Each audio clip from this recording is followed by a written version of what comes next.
साल पहले मारे गए यूपी के माफिया डॉन अतीक अहमद के बेटे का जनाजा नहीं उठा। कब्र एक रात पहले ही खोद ली गई थी, लेकिन जनाजा नहीं उठा। बताया जा रहा है कि जेल में बंद अतीक के 2 बड़े बेटे आएंगे तभी जनाजा उठेगा। तो ये जो आप तस्वीर देख रहे हैं, जनाजा के लिए वहां पर जगह तैयार है, लेकिन वो अभी भाइयों का इंतजार किया जा रहा है। अतीक अहमद के बेटे अबान की मौत के बाद पुलिस भी अलर्ट है। जिस कब्रिस्तान में अबान को दफनाया जाना है और जिस घर में उसका शव रखा गया है, उसके आसपास पुलिस लगातार मुस्तैद है। जो तस्वीर आपने देखी, कल भी इसी तरह की तस्वीरें मैंने आपको दिखाई थी। अतीक अहमद के बेटे जो अतीक के बेटे अबान की मौत पर वहां पहुंचे, उसके बाद अब इंतजार बाकी भाइयों का किया जा रहा है। अतीक अहमद के बेटे की लाश प्रयागराज के हटवा इलाके में उसकी बुआ यानी अतीक अहमद की बहन के घर में रखी गई। वहां अतीक के परिवार से जुड़े लोग, उसके परिवार से हमदर्दी रखने वालों की भीड़ लगी है। पुलिस इस इलाके में भी मुस्तैद नजर आती है। देखिए क्या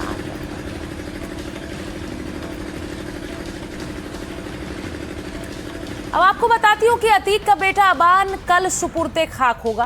प्रयागराज के कसारी मसारी कब्रिस्तान में उसे दफन किया जाएगा। अबान अहमद को दफन करने की तैयारी पूरी थी। जुम्मे की नमाज के बाद जनाजा निकाला जाना था। अतीक अहमद की कब्र के पास ही कब्र खोदी गई थी। परिवार को अतीक के बेटों उमर और अली का इंतजार है। भाई के जनाजे के लिए हाईकोर्ट ने दोनों को पैरोल दे दी। अदालत का आदेश समय पर जेल तक नहीं पहुंचा। अतीक का बड़ा बेटा उमर लखनऊ की जेल में बंद है। अतीक का दूसरा बेटा अली झांसी की जेल में बंद है। अली से ही मिलने अबान झांसी जेल जा रहा था। अबान अहमद की लाश उसकी बुआ के घर पर है। अतीक की बहन के घर के पास कड़ी सुरक्षा इंतजाम किए गए। कब्रिस्तान के पास भी पुलिस टीम लगातार मुस्तैद है।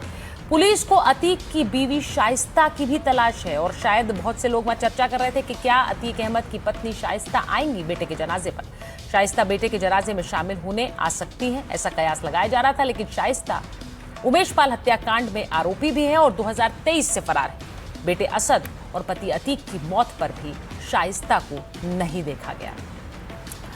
अतीक अहमद के बेटे अबान अहमद की मौत कल यूपी के झांसी कानपुर हाईवे पर हुई थी। उसकी गाड़ी एक जानवर से बचाने के चक्कर में डिवाइडर से टकरा गई थी। चश्मदीद बताते हैं कि जिस वक्त कार डिवाइडर से टकराई थी, उसकी स्पीड 120 किलोमीटर प्रति घंटे से भी ज्यादा थी। कार की हालत उसी स्पीड के चलते हुई परखच्चे उड़ गए थे। इस हादसे में अबान के रिश्तेदार सोनू की भी मौत हो गई थी, जबकि 3 लोग गंभीर रूप से घायल हो गए थे। झांसी में अबान की मौत हुई, उसके बाद वहीं पोस्टमार्टम हुआ। पोस्टमार्टम के बाद उसके शव को प्रयागराज लाई पुलिस। ये उसी की तस्वीरें हैं और उस पूरे इलाके में लगातार सुरक्षा व्यवस्था भी बढ़ाई गई।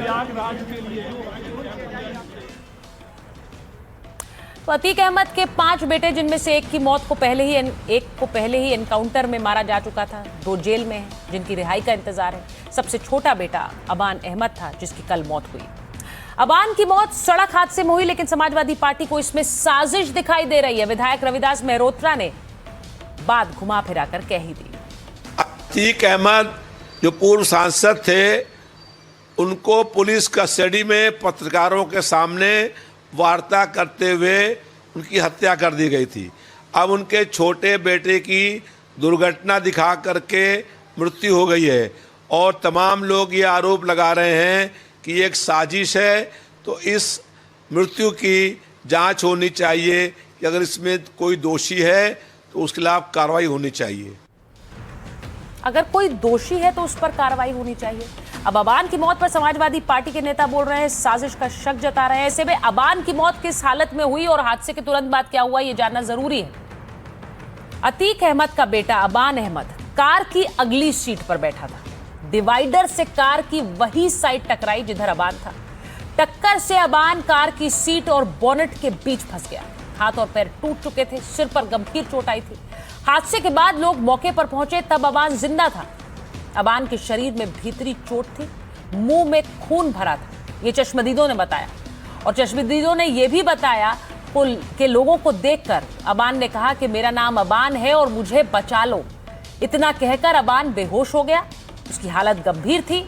कार से बाहर निकालने के बाद भी 2 से 5 मिनट तक उसकी सांसें चल रही थी। पोस्टमार्टम में पता चला कि अबान के शरीर पर 23 जगह चोटें लगी थी। लिवर, लंग्स और उसकी तिल्ली फट गई थी। पसलियां भी टूट चुकी थी। अबान की मौत ज्यादा इंटरनल ब्लीडिंग होने के चलते हुई।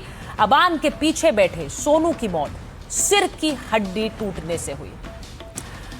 अबान का जनाजा आज नहीं उठा, भाइयों का इंतजार है, पर लोग वहां पर किस तरह से अतीक अहमद और उसके परिवार के बारे में बात रख रहे हैं वो भी आपको दिखाते हैं। तो ये अच्छी बात है कि उनको जनाजे में शामिल होने के लिए कोर्ट से परमिशन मिली है, ये तो बहुत अच्छी बात है। और एक्सीडेंट में मौत हो गई, ये एक दुर्घटना, एक दुर्भाग्यवश चीज़ें हो जाती हैं, इसमें हमारी भी संवेदनाएं हैं। किसी की भी इस तरीके की अकाल मृत्यु अच्छी नहीं होती है। किसी की भी मृत्यु होने पे, किसी के परिवार पे मृत्यु होने पर परिवार को एक साथ होना चाहिए और एक साथ होकर उनके जनाजे में या दुखद में सम्मिलित होना चाहिए। कार हादसा हुआ इनके साथ, ये बहुत निंदनीय और बहुत दुखदायी है। सरकार भी एक अच्छा करेगी कि भाई उसे कोई भी खत्म हो जाए, मर जाए, उसके लिए उसके परिवार को मिलना बहुत जरूरी है।